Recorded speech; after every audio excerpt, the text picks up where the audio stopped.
Welcome! If you're caring for an elderly loved one, then this explainer is absolutely for you. We're going to dive into that hidden language, the one behind some of the toughest words you hear every single day.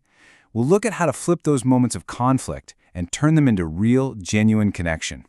Let's get started. This one. Don't bother. How many times have you heard that? It hits you right in the gut, doesn't it? You show up, ready to help, ready to give your all, and you're met with this. It feels like a door just slammed shut in your face. It stings. It leaves you just standing there, feeling totally rejected and, honestly, pretty confused. So what do you even do in that moment? It is 100% okay to feel hurt, or frustrated, or, let's be real, even angry. I mean, you're pouring your heart and soul into this, and one little phrase can make you second-guess everything. But what if I told you those words aren't really what they seem at all? Okay, so let's try a reframe here. Let's stop seeing these phrases as attacks and start seeing them for what they are: coded messages. Yep, that's right. You're about to become a code breaker. You're going to learn to decipher a secret language, one that comes straight from the heart. And look, this isn't just some feel-good theory. This is a huge insight that's come from tons of conversations with geriatric experts, psychologists, and, this is the most important part, hundreds of caregivers, people who are walking in your shoes. And what they all say is pretty clear.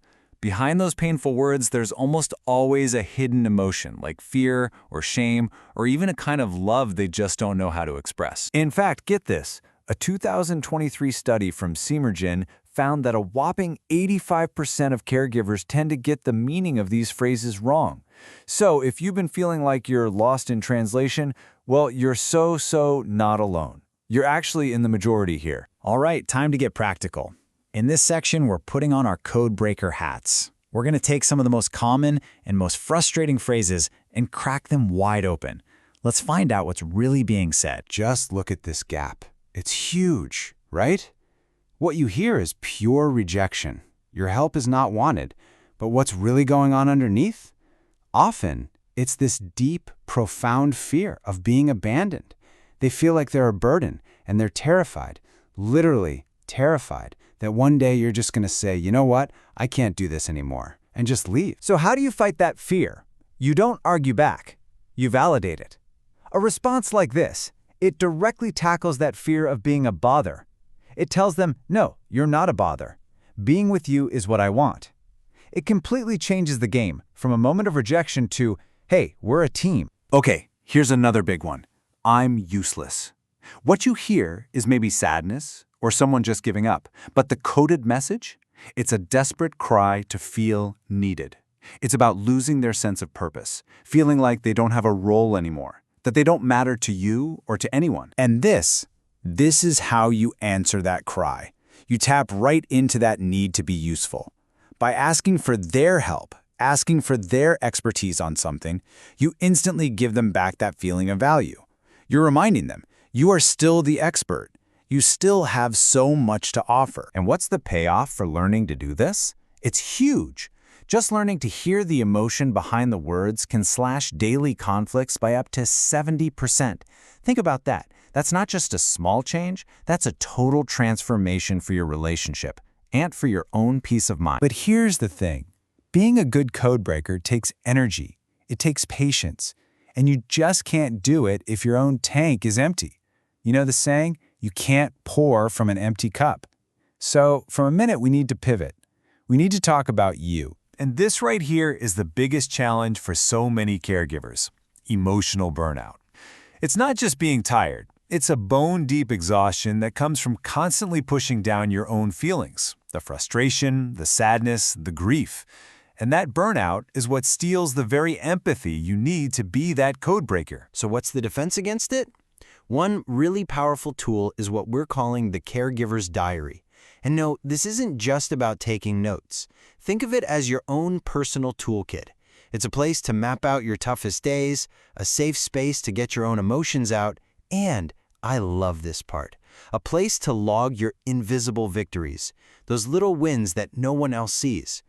It's a reminder that you're not in this alone. And this really works. But I'm not just saying that. A study from the University of Barcelona, it found that caregivers who started journaling saw their stress levels drop by 78%. 78. And that was in just 4 weeks. That is a game-changing result from such a simple daily habit. Okay, so we've established the why. You get it. Self-care is non-negotiable. So now let's talk how. I want to share a really great practical technique. It's called emptying the emotional backpack. It's a simple ritual that helps you unload all that heavy stuff you've been carrying around. So here's how it works. Step 1, you write a letter of liberation. Just get it all out on paper. Be brutally, totally honest. No holding back. Step 2, after you've written it, take a breath and see what you learned. What did that emotional download teach you? Now, step 3 is crucial. Do one small thing for yourself right then and there. Make a cup of tea, listen to a favorite song, whatever. And finally, step 4, you decide what to do with the letter. You can keep it to see how far you've come, or you can tear it up, burn it, whatever feels right. You're releasing its power over you. You're in charge. So we've looked at 2 really important things, right? The 2 sides of the caregiving coin. On one side, you're listening with empathy to your loved one. On the other, you're listening with compassion to yourself. Now let's put it all together and see how these 2 things work in harmony. Because here's the magic. They are totally connected. The better you get at taking care of yourself, the more energy and patience you'll have to be that amazing codebreaker. And the more you succeed at decoding their messages, the less conflict you'll have, which means less stress for you. See, one feeds the other. It's a powerful upward spiral. This really changes everything, doesn't it? The whole journey is no longer about just managing a difficult situation. It becomes about learning this deep, new language of love. The real connection happens when you start listening to the things that aren't even being said out loud. So I'll leave you with this question. Think about the last frustrating thing you heard from your loved one. Just for a moment, what if it wasn't an attack? What if it was a coded message? What fear, or what need, or what quiet love was hiding just beneath the surface? Your new journey as a codebreaker, it starts today. Thanks so much for joining me for this explain.